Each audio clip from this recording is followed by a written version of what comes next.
ذکر جن اذکار کا ذکر کیا کم از کم آپ یہ روٹین بنائیں کہ 100 مرتبہ صبح و شام سبحان اللہ والحمد للہ ولا الہ الا اللہ واللہ اکبر ولا حول ولا قوت الا باللہ، اس کی تسبیح،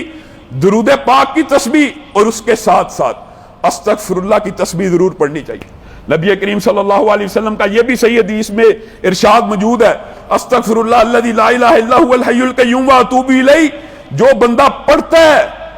اگر اس کا گناہ اتنا بڑا ہو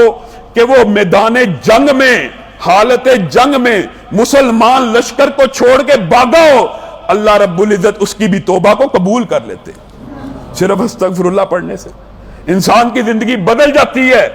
اس کے علاوہ ایک وظیفہ حفاظت کا، جیسے کل آپ کو بتایا اعوذ بکلمات اللہ التامات من شر ما خلق، ایک وظیفہ حفاظت کا بسم اللہ الذی لا یضر مع اسمہ شیء فی الارض ولا فی السماء وہو السمیع العلیم بھی ہے۔ یہ بھی صحیح حدیث سے ثابت ہے، جو بندہ صبح 3 دفعہ شام 3 دفعہ یہ وظیفہ پڑھتا ہے،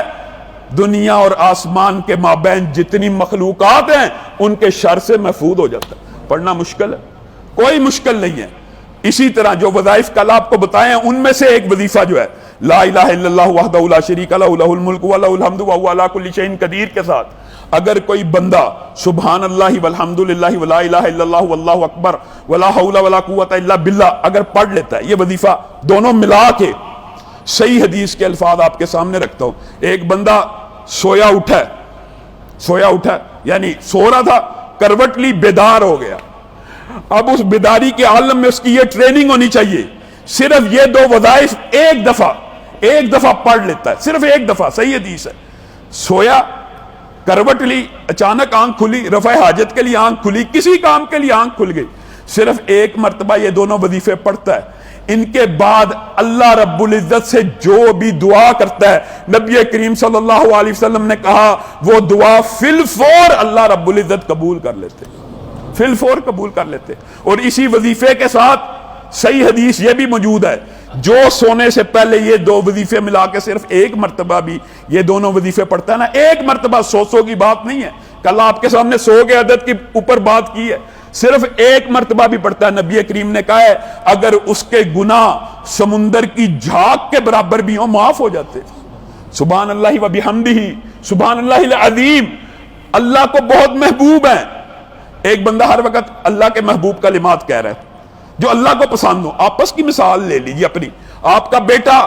ہر وہ بات کہہ رہا ہے جو آپ کو پسند ہو، معاذ اللہ، اللہ سے مثال نہیں دے رہا، سمجھانے کے لیے بات کہہ رہا ہوں۔ آپ کی بیوی، آپ کا بیٹا، آپ کا بھائی آپ کو خوش کرنے کے لیے ہمیشہ وہ الفاظ کہے، ہمیشہ ادب کا وہ معاملہ کرے، احترام کا وہ معاملہ کرے جو آپ کو پسند ہو، آپ کی اس سے محبت بڑھے گی کہ کم ہوگی؟ اللہ رب العزت کو یہ الفاظ پسندیدہ ہیں، اور نبی کریم صلی اللہ علیہ وسلم نے کہا زبان پہ بڑے ہلکے ہیں لیکن میزان پہ اتنے بھاری ہوں گے کہ کل قیامت کے دن ہر بندہ یہ حسرت کرے گا کاش اس مجلس میں میں اپنے دوست کے ساتھ گفتگو ہی نہ کر رہا ہوتا۔ اتنا بڑا اجر و ثواب سبحان اللہ و بحمدہ،